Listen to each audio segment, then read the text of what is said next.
Oke, balik lagi sama gua. Sekarang kita sudah berada di chapter 5, yaitu akan pelajari navigation between pages. Nah, di sini kita akan menggunakan next slash link komponen dan juga menggunakan use path name hook. Dan juga kita akan pelajari bagaimana navigation bekerja di dalam Next.js. Oke, di sini kenapa kita harus mengoptimisasi navigation katanya?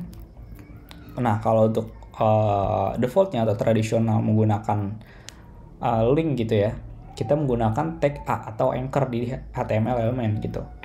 Nah, di sini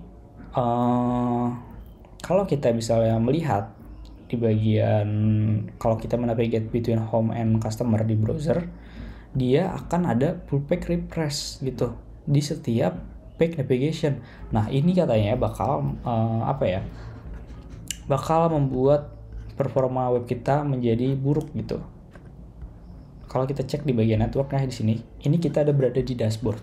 Kalau kita klik invoices, nah ini dia akan refresh ya full page-nya. Kalian bisa lihat di networknya. Ini hanya halaman simple ya seperti ini. Customer pun sama. Kalau kita kembali ke dashboard pun sama gitu. Nah, dengan menggunakan next link katanya, itu nantinya kita akan merefresh page yang kita buka doang gitu. Jadi kalau kita bukanya dashboard, dia akan refresh ke dashboard. Kalau invoice ya invoice aja gitu. Kalau customer pun customer aja gitu. Dan ini akan mempercepat performa dari web kita gitu.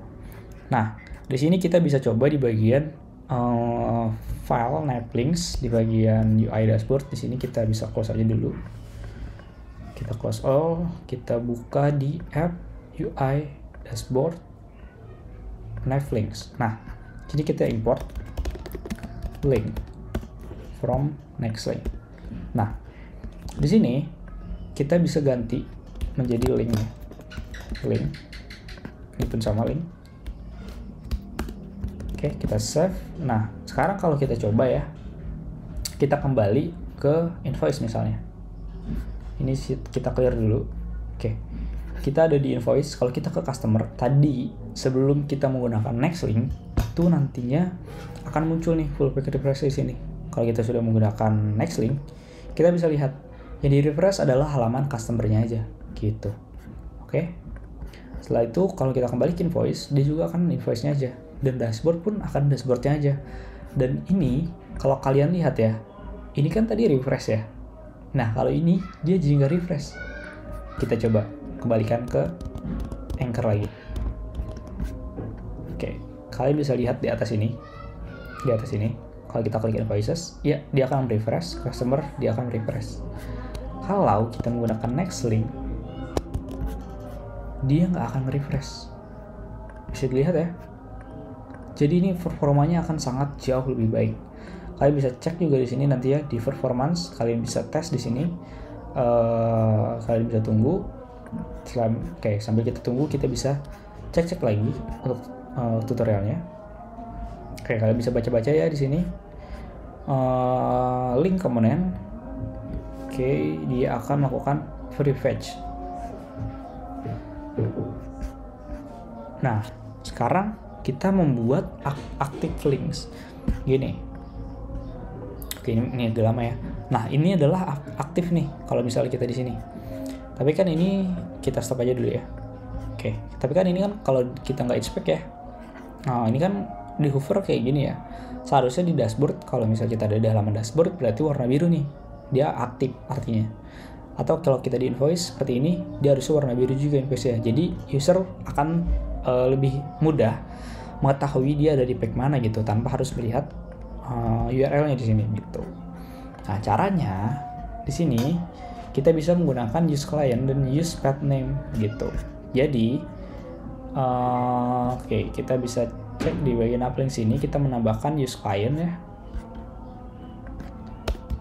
Tambahkan di atas ini, kutip use client. Terus kita bisa import use path name. Alright, sampai sini. Setelah itu kita bisa cek lagi tutorialnya. Nah, di sini kita membuat variabel path name di bawah sini di dalam function NavLinks. Oke, setelah itu kita menggunakan CSLX nih. Kita bakal menggunakan CSLX karena yang tadi saya bilang ini mirip seperti ternary option ya. Setelah itu kita bisa cek lagi di bagian sini. Ini bisa kita copy aja karena ini terlalu panjang. Jadi nanti akan saya jelaskan di sini. Oke, untuk class name-nya kita bisa blok. Oke. Nah, jadi kalau misalnya pet name ini diambil dari mana nih? Pet name ini diambil dari sini. Ya, invoice ini. Kalau customer pun dia akan jadi customer kayak gitu, dia akan ambil di situ. Kalau pet name-nya adalah link yang saat ini ya, yang saat ini ada nih, kita ada di sini, maka dia akan menjadi background berwarna sky 100 dan teksnya akan menjadi warna biru 600 gitu. Oke, di sini ada error. Wait.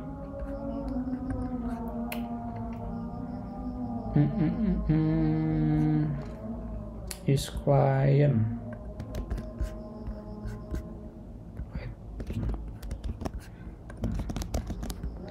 Wait, kita akan clear. Coba kita ulang, jalankan ulang. Oke, udah aman ya. Jadi kita harus matiin dulu kalau kita menggunakan use client di sini. Nah, dia sekarang ada di customer dan navigasinya sudah aktif di bagian customer ini. Kalau kita ke invoice pun dia akan aktif di bagian invoice. Kalau kita ke home, dia akan aktif ke bagian home juga gitu. Oke, untuk chapter 5 sudah selesai, kita bisa lanjut ke chapter berikutnya.